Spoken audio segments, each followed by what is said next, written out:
What's up, design family, and welcome back to another episode of Fittdesign TV. So glad to have you back on the channel.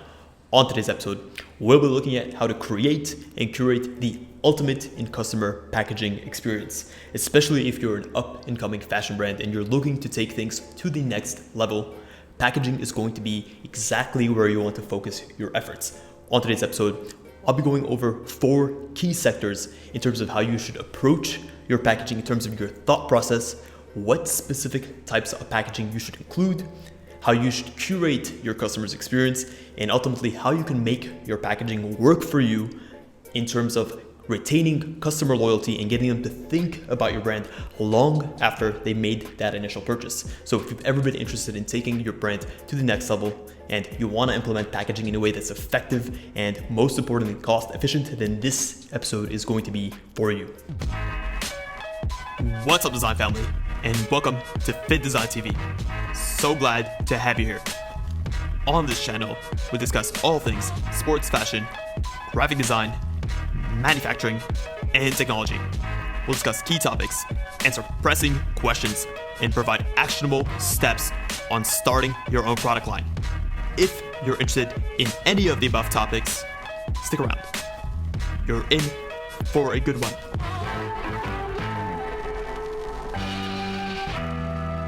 Number 1, as with any piece of advice that I've ever given on the channel, it starts with understanding your product niche and your product category. You need to know who your end customer is. I'll give you guys a very clear example. Let's just say you're a fine-end jewelry brand selling online and you use the best manufacturing practices to make your actual product. But when your customers receive their items, they're packaged poorly. Well, there's going to be a disconnect here between your actual product that you're selling and the way that it's packaged. At the same time, if you're an extremely affordable brand and your idea is to push affordable pieces, but your packaging is extremely elevated and it's over the top, well, there's also another disconnect here that's working against you and you're using your budget in the wrong way. So I always recommend brands know their target customer. You really need to get into the head of your customer. Who's going to be buying from you? Run yourself through the actual purchasing cycle of this person. Where are they purchasing from? Are they purchasing in an in-store experience or are they purchasing online? At the same time, you really want to look at how your customers are going to perceive your brand. If you're a sportswear brand, the types of packaging items that you're going to want to include are going to be different than that of a luxury brand.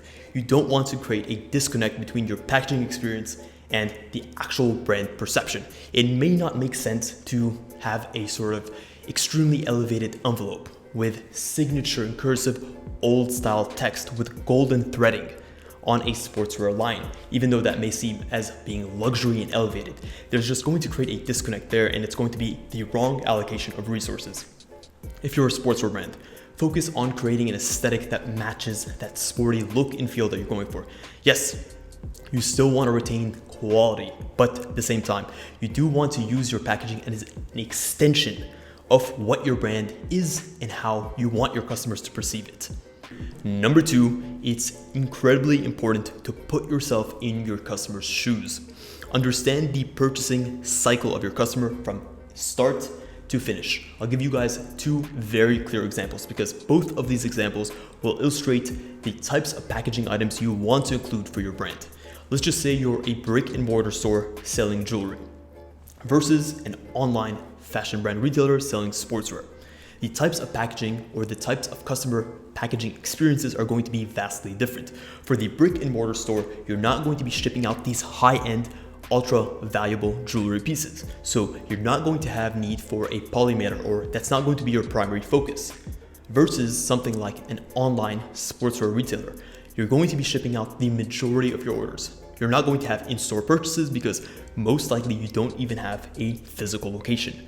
So a polymatter and that experience of the e-commerce shipping is going to be so important. This is how you start to think about your packaging.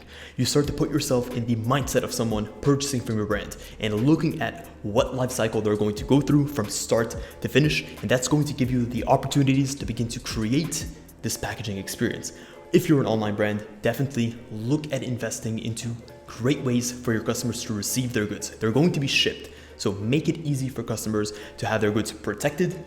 Also, if you need to include a shipping return label or a place to place a return label or a return shipping address, you'll want to include that in the packaging items. You'll also want to include a very well done order form. You're going to be receiving your goods online, and you're going to want to know what did I purchase and what items in what sizes and what quantities. So this is also another physical piece of packaging that you'll want to include in your customer's order form, just to make the overall experience so much more fluid and so much more smooth.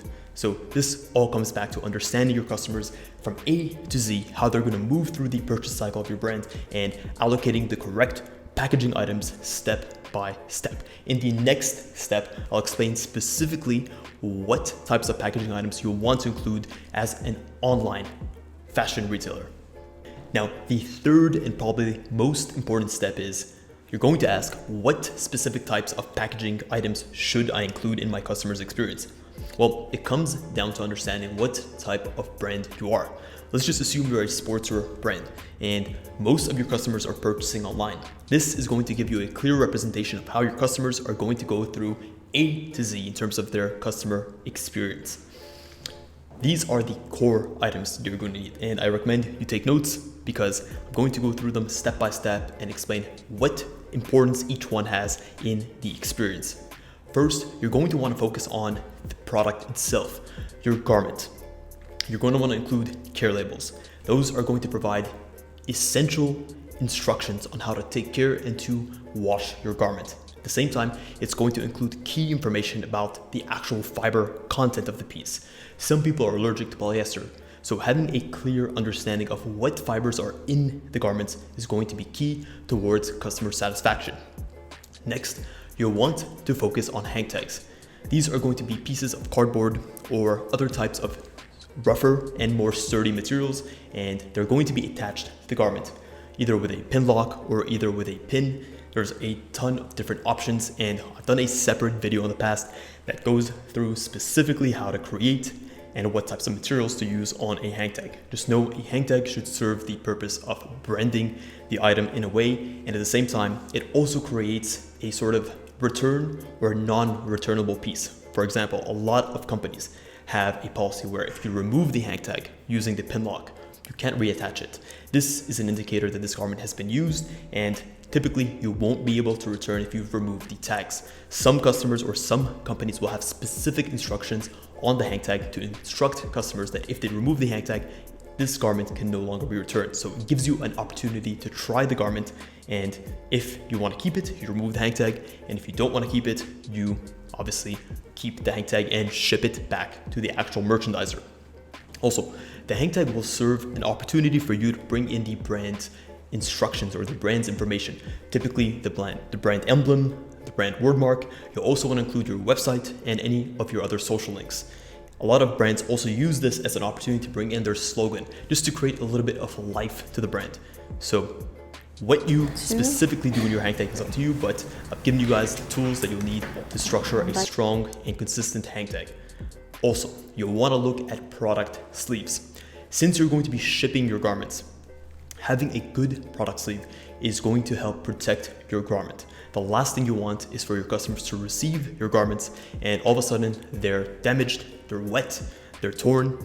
This is not going to serve your brand in the long term.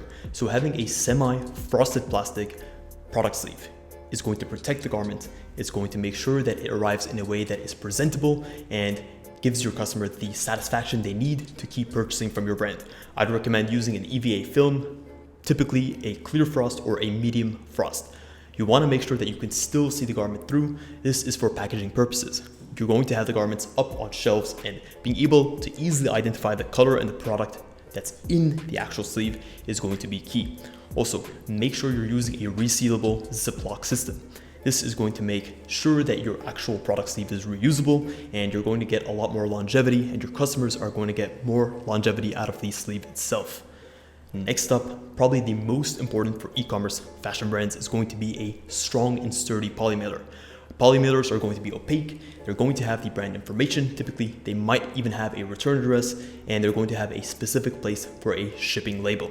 I'd recommend a co-extruded plastic, typically around 70 to 80 microns, and you want something that is anti-tear and is extremely sturdy. Just think of the DHL or the Aramex or the UPS flyers.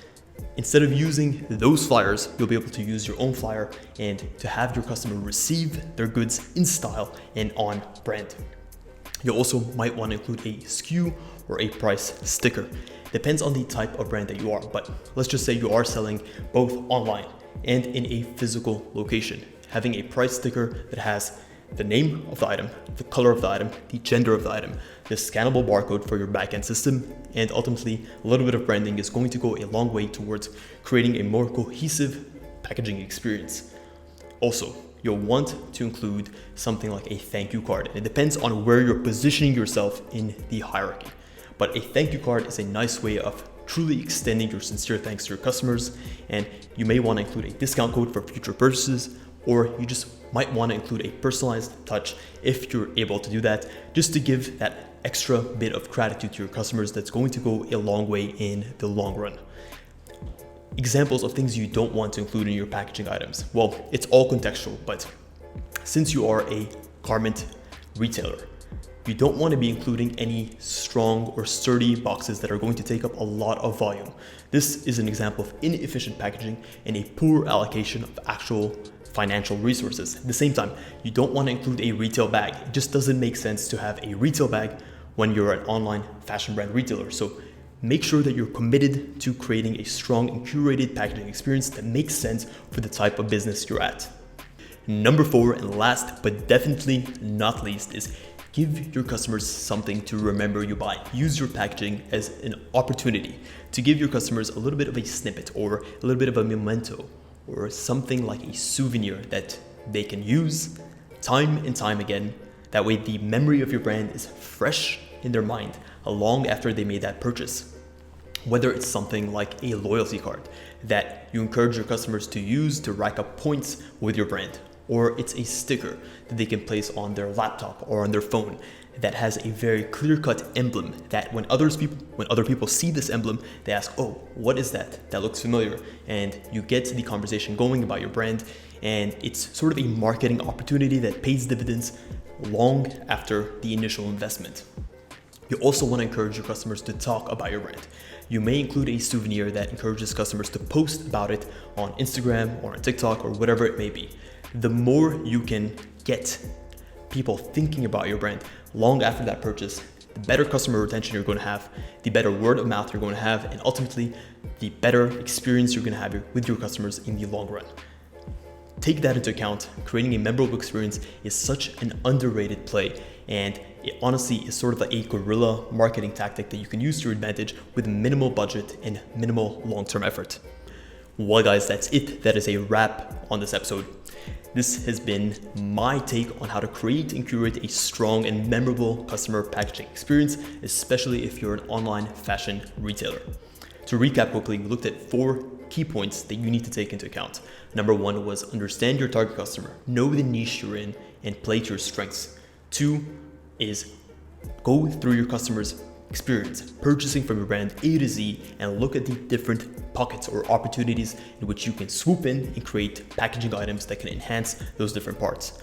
3, use your resources wisely. Focus on key elements first.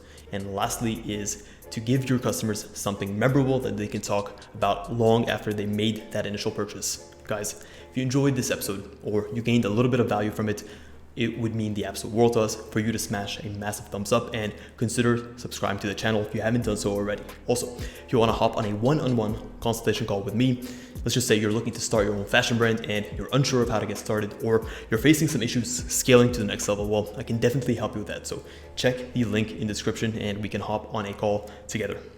Guys, thank you so much for tuning in this episode of Fittdesign TV. Until next week's episode, stay awesome.